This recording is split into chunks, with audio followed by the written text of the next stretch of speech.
Stacy, here's a kind of interesting yellow powder. Put your finger in it. Okay. Now rub it together.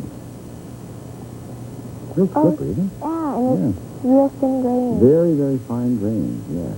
It's called lycopodium. Lycopodium? Lycopodium, that's the name of a moth, and this is the spore of the moth. Oh. And we're going to use it as a substitute for flour. So would you light the candle over there, please? Okay.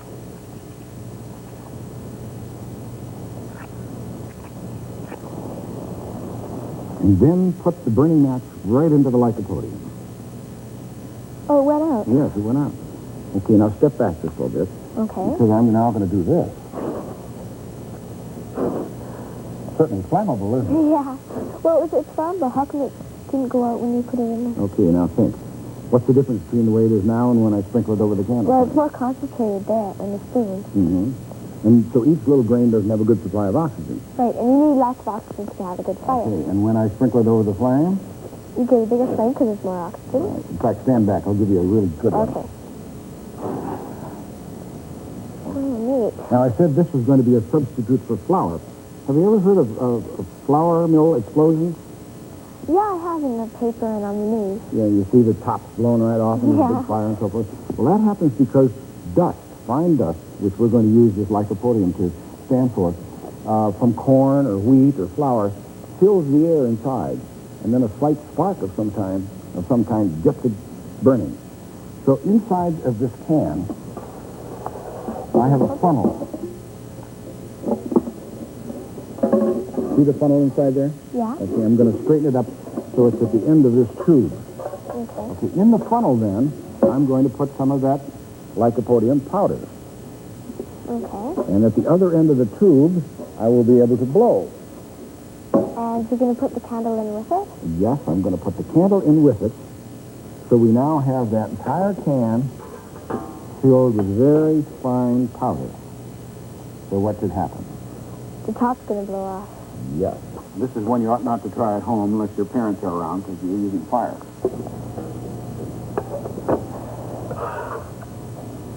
Are you ready?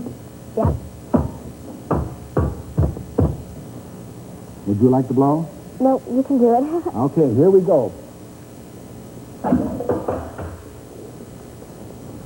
So you see now why when they have flour mills or bakeries or wheat places where they store this grain, they make sure that all that little dust isn't in the air because you're certainly going to have a real good flour explosion.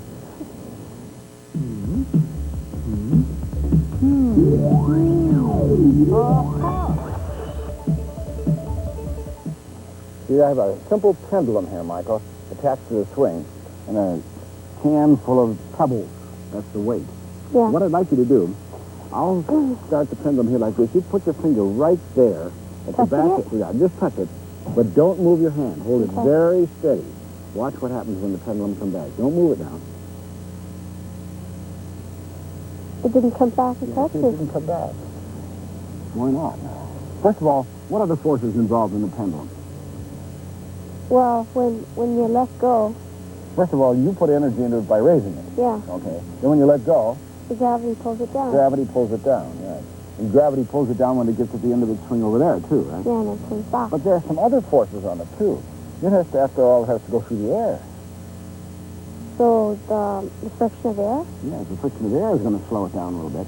And also, the string might vibrate a little bit, especially up there at the top, where it's going back and forth. So there's a little friction in the threads. So with those two forces alone, the pendulum will never come back to where it started. Now hold your finger out again. You understand now? Yeah. Okay. Don't move your fingers. Didn't come back again. You're sure of this theory now? Yeah, I'm Because positive. now we have the ultimate test. come around over here, and you hold it up like that. But it may come back and hit my face. No confidence, huh, in the No. theory? Just let it go and stand right there and don't move. Okay. Okay. Let it go? Go. Don't. You move. Come on.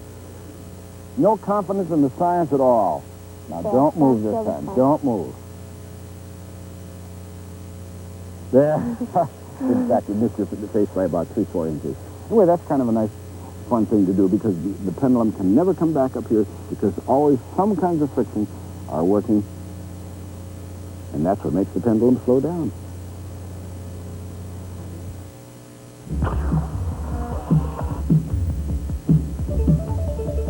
All summer long, these leaves were green because they contained chlorophyll, the green chemical that manufactures food for the tree. In the autumn, people see the changes in the leaves and they say they've changed or turned color, but that's not exactly accurate. When fall comes, the chlorophyll stops the food-making process and dies. The green color fades away, revealing the browns, purples, yellows, and reds that had actually been in the leaves but covered by the green all summer long.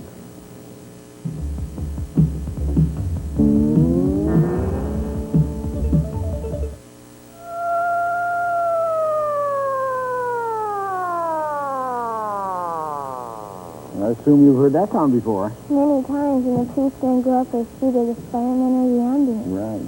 Why do they use such a thing like that? You know what it's called, of course. Yeah, it's called the siren. Yeah. Why do they use a siren? So everybody knows it's there because it's such an awful sound. Yeah, it's loud and makes a terrible noise. Well, did you ever take one apart? Nope. Okay, well, let's do that. But before we do that, come over here so I can give you an idea how a siren works. And here's a wheel. It's full of holes.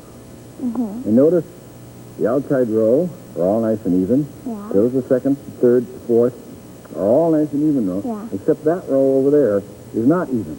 No, other holes are different. Yeah, there's 2 there, and there's 5 here, 2, 3, 5.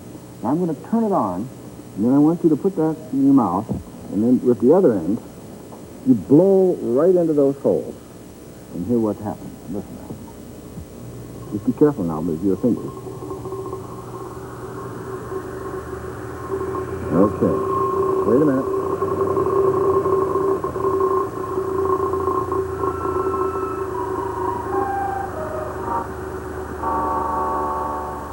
Okay, try again.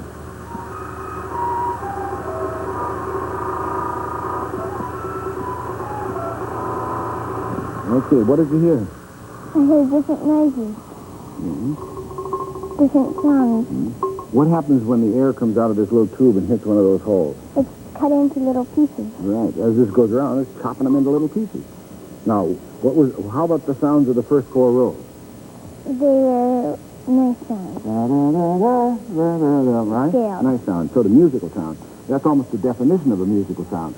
In a regular sort of frequency. Or regular sort of beat. Now, what happened when you went up there? It was a yucky sound. It was all mixed together. Yucky? Well, that's a pretty good description of it. Yucky.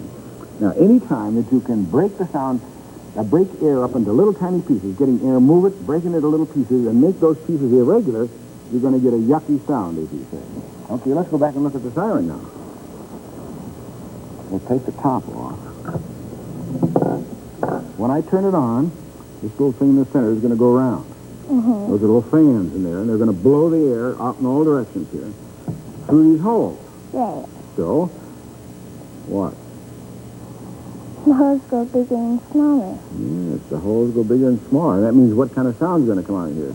A yucky sound. Yeah, it's yucky, constantly changing in frequency. And the faster you go, more the yuckier it gets. Okay, now, I'll hold it up like, don't back away. It won't bite you. Because I want you to feel that air is actually coming out of here. We'll break it up into little chunks, and you'll get an idea how a siren works. Are you ready?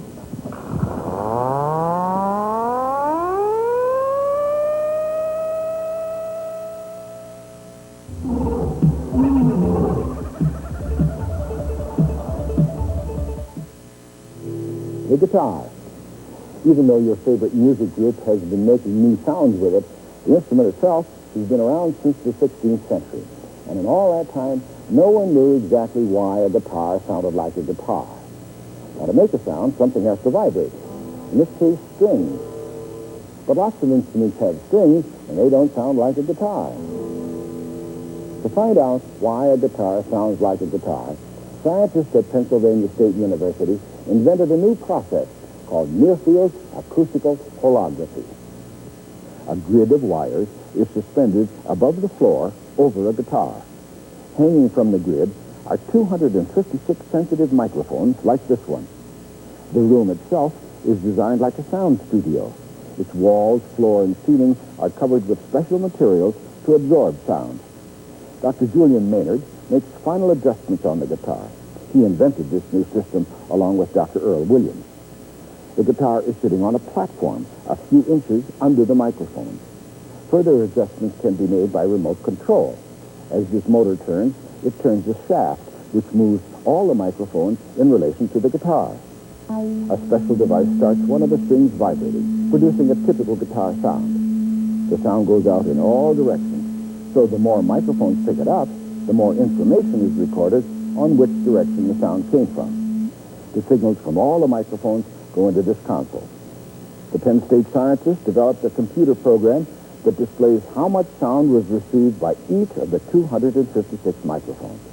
The map shows that most of the sound comes from the opening under the strings. Sound also came from a section near the bridge. Some also came from the neck, a finding that was somewhat unexpected. This work also led to the discovery that the back of the guitar acts something like a bellows to push the sound out through the opening. Near-field acoustic holography can be used to map other instruments to learn how to design them for more efficient sound production. The sounds of machines, even car engines, can be mapped to locate where the engine noise comes from. The results could be quieter engines. So after more than 500 years of use, scientists now know why a guitar sounds like a guitar, because they've mapped its sounds.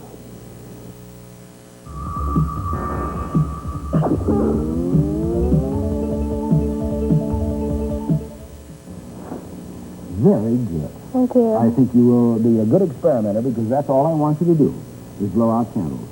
And you look like you should be able to do that. I'll light it again. This time, all I ask you to do is to blow it out through a piece of wood. Okay.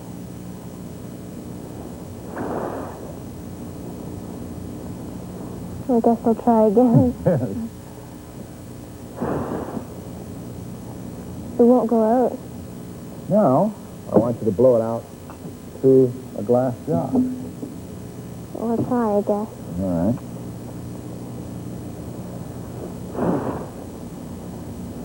You did it. Yeah. How come you were able to blow it out through the glass jar, but not the piece of wood? Well, I think it maybe was because the glass jar is round and the piece of wood is rectangular. It's rectangular. In fact, I'll try blowing it out through the piece of wood. You watch what happens to the candle flame. Okay.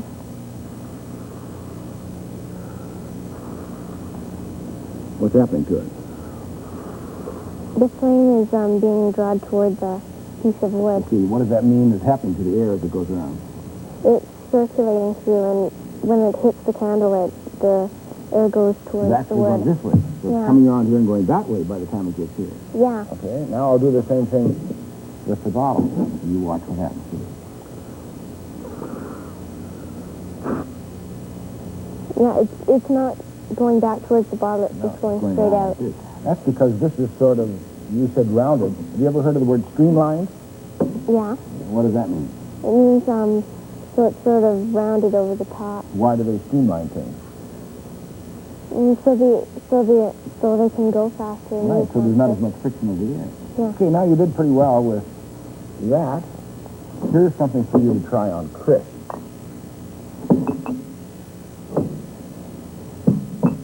She likes to play tricks, right?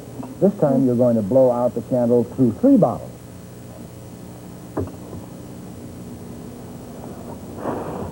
Almost. Give it up. Wait, I'll move this in a little bit. Okay. Okay. Oh, almost. Try one more. You got it going. One more. Okay, I'll try again. Aha, you did it.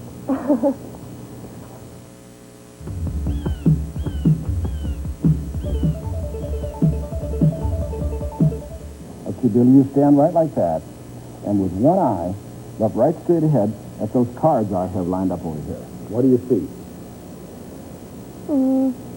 There is a king of hearts in front of the 8 of clubs. You sure? Yeah? Okay, I'll put my hand in front of it, in between the two cards. Watch what happens. It looks like the king of hearts is in front of the 8 of clubs. So really, it's behind. Yes, when my hand gets there, you can see that it's behind, right? Mm-hmm. That's an optical illusion based on two things that you do in everyday life when you look at objects. Come on around here, I'll show you. First of all, you assume that they were cards from a deck of cards, both the same size. Yeah. One of them looked smaller. Mm-hmm. Therefore, you said it must be further away. Well, the 8 of clubs is not the same size. It's actually from one of those small decks. Mm. So I can put that in front, and you'd still think that it was behind because it's smaller. Then the other thing is, when you see two objects, and one of them covers up the other, what do you know about their relative position? The one that's being covered up is behind. Must be behind, right. So in order to make that illusion, the corner of that card's been cut out. Oh, So that you can, when I had you line it up, I had you line up the corner of the king right with the corner of the cutout.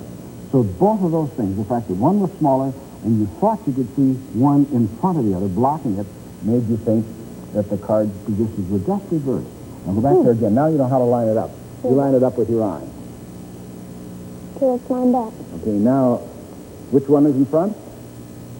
The king of hearts. And which one's in front now? The 8 of clubs. Very good.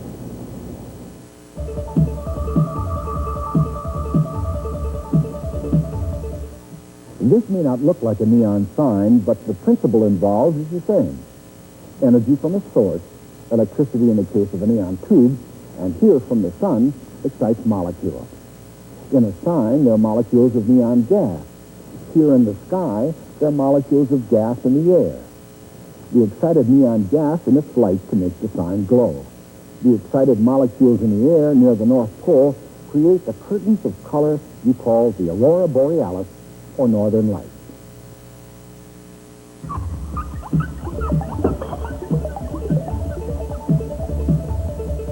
Don't you have some real young people in your family someplace? Yeah, I've got a couple of baby cousins. Good. That will be the perfect age for a toy like this. I call it a comeback can. Watch what happens when I roll it down the desk. It's coming back. Mm-hmm. Why? Well, that's because of a scientific principle called potential and kinetic energy. Have you ever heard of those words? Not really. All right. Well, I'll show you what's going on inside there. It's relatively easy to make. But first, I want you to understand what potential and kinetic energy mean. The word potential means stored, and kinetic means moving. Set the mousetrap. All right. Now, when you pull back a spring like that, that's kinetic energy, the energy of motion. And now, when you get it stored in the spring, that's potential. Oh, watch your fingers. Mm-hmm. That's potential energy, the energy ready to go. All right. Okay, now how can you convert it back to kinetic energy, the energy of motion? By shutting it off? Okay, you got the pencil, give it a... Okay, that was... So we're transferring energy, both potential and kinetic, and back and forth all the time. So here's what you're doing with those two forms of energy inside the can. When you roll the can down the table, it's kinetic energy, right? The energy of motion. Look what happens inside. It's part of a pipe and some elastic band. Mm-hmm. What happens when you push it and it goes down the table like this? Well, the weight is probably heavier than the can and the elastic band, so it holds its place. Mm-hmm. But the elastic bands twist. Right. And then what happens when it gets to the end of its run? You've stored the energy in the rubber bands, right? By twisting them up like you did in the spring of the mousetrap. Well, the rubber band unwinds. Unwinds, and that's what makes the can come back. Okay, so it's relatively easy to make. Out of a coffee can, the plastic tops, some matchsticks. Okay, give it a push. See how close you can come to the wall and watch it come back. And you see why I call it the comeback can.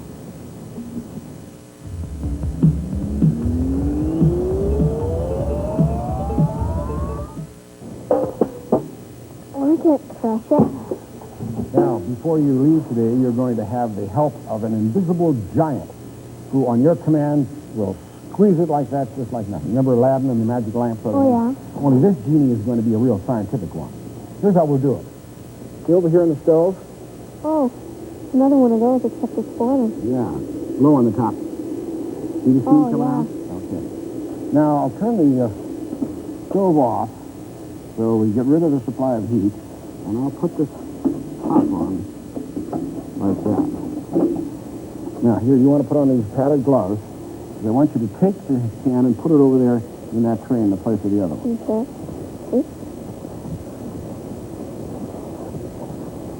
Yeah, I'll get the other one out of the way for you.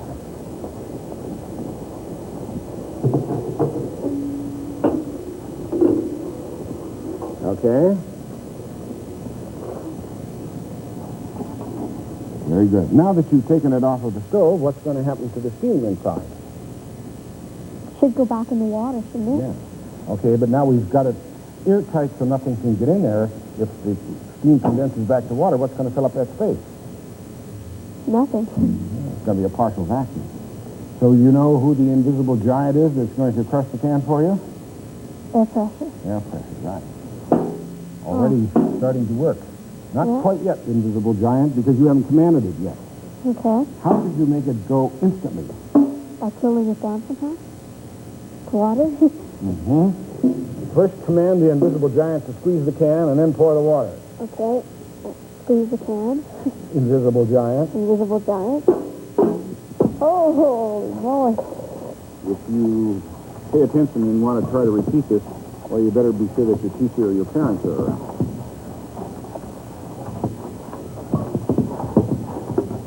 Now, the reason they did that, 14.7 pounds of pressure per square inch is what air pressure is pushing. And if you can get rid of it, of course, all that pressure is there was probably tons of pressure pushing against it. Now we have a small problem in that it would be nice to get the can back up to where it was. And I'll take out the... See, there's still a little vacuum up here. Take out the hot water. Pour a little of the cold on it to make sure that the can is cool. And then what I'd like you to do is blow it up. Blow it up? Yeah, you've blown up a balloon, haven't you? That isn't a balloon, though. Well, go ahead and try it. Give a good puff. One more. You can get it all the way, I think. Very good. You're as strong as the invisible giant.